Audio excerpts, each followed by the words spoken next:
What's up? Welcome back to the Rat Cave. Ratzi here for DJKit, and today I'm looking at the very snazzy Hercules DJControl mix. So it's caused a bit of a stir since it's been announced. I've seen quite a lot of people talking about it online. So I thought that I need to put it to the test here in the Rat Cave. Big up to Hercules for sending me this unit for me to test and review. So yeah, let's get into it. So let's start off with what you actually get in the box with this controller. It's very, very minimal. And actually, I'd like to say as well, big up to Hercules. I noticed this with the Impulse 500 controller. They are very, very minimal with their packaging, and they always use cardboard packaging where they can, so it's good for recycling and all that stuff. So in the box with this DJControl mix, you obviously get the controller itself. You get this snazzy little stand here because this controller is compatible with phones and tablets. And you also get this audio splitter, which I'll come on to in a minute, and also this USB cable to power the controller itself. So as I say, it does come with this phone stand, but for the sake of this video and the overhead camera, there's not much of an angle when you're using this. It's perfect for if you're sort of at this height, but not so good for the overhead. So I'm using my own stand here. So this DJControl mix has been designed to work with Algoriddim's DJ app. So that means that it will work with iOS devices, Android devices, and desktop devices as well. So yes, the app is available on iPhones, iPads, Androids, tablets, all of that stuff, as well as you can get the app also on a desktop, so you can use it on a laptop or a computer. So I'm going to start off with the controller connected to my iPhone here, as I feel like the sort of phone tablet market is more what this controller is aimed at. So as I mentioned before, this controller does come with a USB cable, but when you're using it with a phone or a tablet, it's a Bluetooth connection. So you don't use this USB connection here to connect it to the device. You actually are using this to power up the controller. So I've got this plugged into, like a standard USB iPhone charger kind of connector into a plug over there. But you can use a portable battery charger to power up this Hercules DJControl mix as well. Now, when you're using this controller with the desktop app, you do need the USB connection, and the laptop or computer will power it. But we'll get onto that a little later. So let me show you how to get this DJControl mix connected to your phone or tablet via the Bluetooth. So as you can see here, I've unplugged the controller. If I just plug it back in, there you go. The lights will come on, but it's not connected to the app. So within the Algoriddim DJ app here, if you just click on that circle at the top, and you click on the settings cog, scroll down here, you go to MIDI devices, Bluetooth MIDI devices, and there it is, the DJControl mix. So if I just select that, connected. So now, there you go. So this controller doesn't actually have a built-in sound card on it. There's no audio outs, like the red and white RCAs or the 3.5 headphone jacks or anything like that. So all of the audio is actually coming out of whichever device you're using it with. And this is where there's three options on how to get your sound coming out.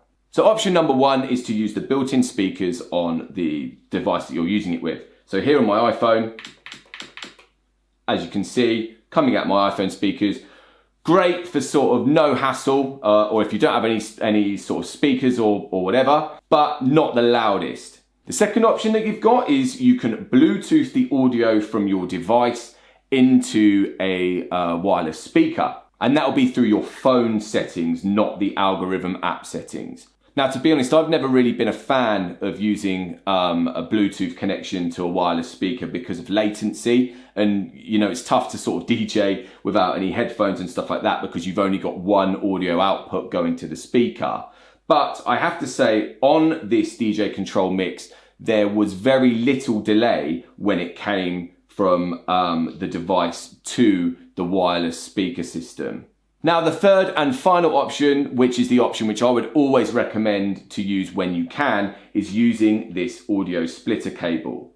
So it's worth saying at this point, I am obviously using an iPhone here, and the connection on an iPhone is a lightning connection, and the splitter here that's included with the controller is a 3.5mm. So I have got one of these adapters, which is a lightning into a 3.5, which I'll just pop on the end there. Now this wasn't included with the controller, so make sure that if you're using an iPhone or an iPad or an Android device or whatever, you have the appropriate adapter to go on the end if your device doesn't have that 3.5 headphone input or output. Now then, the whole point of this audio splitter is it literally splits the audio into two. So coming out of one side of the splitter here, that's going to my speakers, and coming out of the other side here, that's going into my headphones. So that means that, you can mix on your headphones, get the tune in time or whatever, with it not coming out of the speakers that everyone can hear at the same time.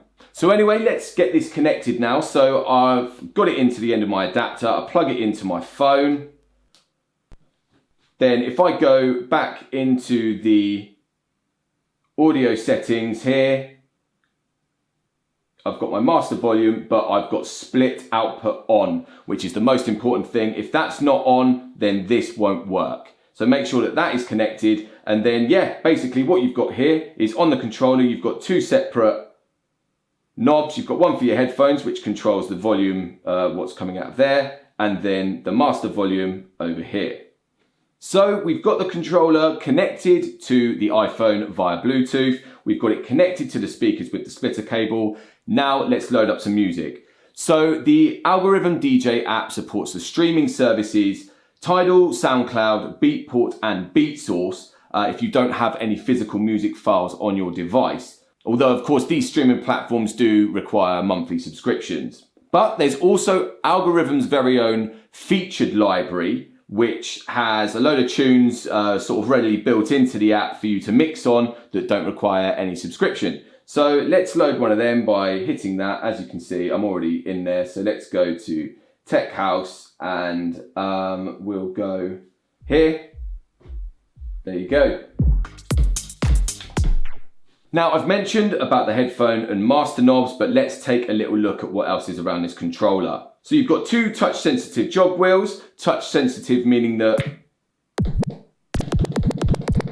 you can scratch on them, and you can actually turn off that mode into sort of CDJ mode by hitting this vinyl button here, which, as you can see, just speeds up or slows the tune down instead of making it scratch. You've got these tempo sliders over here, which are only small, but you can change their range in the app settings, and they can actually go all the way up to 75%, which is pretty mad. But the default of them is 25%, but that speeds up and slows down the tune. Then down here, you've got your standard play, cue, and sync buttons. And then if you put shift and cue, it takes the track back to the start.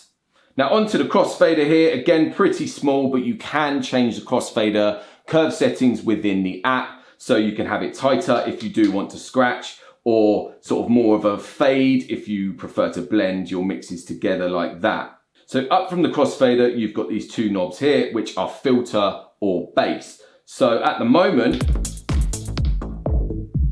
that's on the filter mode. So that's a low pass filter and then the high pass filter. But then if I press this button up here, then it will turn into the bass EQ. So as you can see there, takes out the bass and then that pumps the bass up. So there are only two EQ knobs, one per channel on this controller. And the fact that the default of them is the filter effect or the bass EQ, for me, kind of reflects who this controller is aimed at. What I mean by that is the filter effect is a great easy transition to move between two tracks, and the taking out the bass EQ again is probably the most used way to sort of mix two tunes together. So I think that kind of reflects on this being a great entry-level controller with those two as the standard default. Of course, this controller is MIDI mappable, so you could change them to sort of filter in the high or filter in the mid, but I'm not really sure why you would want to. So then above these two EQ knobs here are two volume knobs. And as you can see on this controller, there's no actual volume faders. So these volume knobs here actually act as the volume faders. So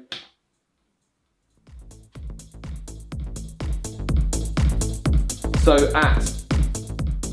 hopefully you can see on the screen there, so at 100%, the volume fader is at the top, and then at 0, it's all the way down to the bottom. So you're supposed to use those volume knobs the same way that you would use volume faders, which is kind of hard to get your head around at first if you're used to the faders, but you know, it doesn't take long to sort of get used to it. Now then, over to the pad modes. So this DJControl mix has got 4 pads here, and it's got 4 different pad modes. You've got hot cue, which is, you know, your standard putting in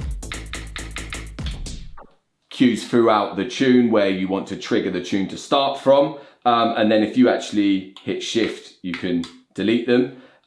You've got the sampler, which if I go onto my screen here, I can actually show you. So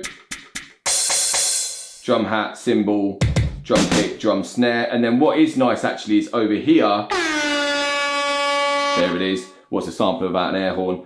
The effects actually come over, so you've got all 8 samples across both pads, both sides of the pads here. So the secondary pad mode you can get to by holding shift. So shift and hot cue takes you into effects. Now to show you which effects these are, I'm just going to change the view on the app. So you go into 2-deck mode, then you go over here. If I click effects down there, these are the instant effects. So in this drop down menu here, you've got manual, instant or pad. Now I'm not going to go into manual or pad because that is just completely to do with the app and not to do with this controller. But as you can see here, you've got absorb, drift, wash and chop.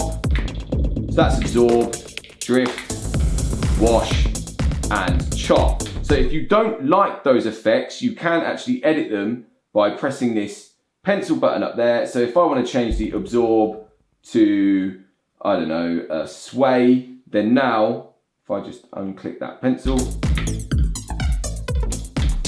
that's now a sway effect. So pretty cool, you've got the 4 pads there. And then the last pad mode is the loop, which again, if I just go over here, you can see which loops they are. If I just go into the drop down menu, go into auto, that's a 1 loop, half, quarter, and an 8. Now this DJControl mix is pretty limited when it comes to physical buttons and knobs on the controller. Like, it doesn't have a load or a browser button, and a lot of the effects and stuff you have to sort of touch screen on your device within the DJ app. So it is still pretty hands-on when it comes to your device. Therefore, I think like the bigger the device you're using it with, the easier it is to do stuff like trigger the neural mix crossfaders and all the other EQ knobs and stuff that aren't included on the controller itself. So you're probably better off using it with an iPad or a tablet rather than using it with a smaller device like this iPhone here. But of course, that's only if you want to get really technical. The beauty of this Hercules controller here is the simplicity of the plug and play and just using it with the phone itself. So having said that, you can use this DJControl mix with the Algoriddim DJay desktop app as well. And Hercules say that this controller unlocks the pro features of the software if you've only got the free version. But I've actually already got the paid version of the DJ software, so I couldn't test that myself. So to use this controller with the desktop app instead, you literally, instead of having it plugged into the power source into the wall, you just plug it into your laptop's USB. And there you go. As you can see, that is enough power to power up the controller itself. Now the DJControl mix controls the desktop app pretty much exactly the same way as I've shown you before. But again, due to the sort of lack of actual knobs and controls on the controller itself, you will find yourself on the mouse if you want to do the more technical stuff like the neural mix, crossfaders and all that kind of jazz. So as I said before, whichever device you're using this controller with, that is where the audio is coming from. So in the case of a laptop, it will be coming out of the laptop speakers, unless again you use the provided audio splitter to plug into some speakers. So obviously I don't need the adapter this time because this is an older MacBook which does have a 3.5 headphone connection, pardon the pop, and here we are. So now if I load a tune, just any tune at all, into here, as you can see,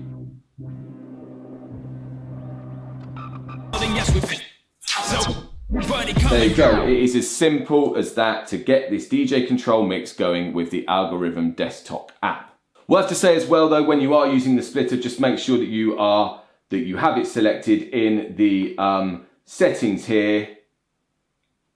So the main output is the built-in output on my MacBook, and the pre-queuing is the split output. I just want to say as well that the Algoriddim DJ app is like a masterpiece.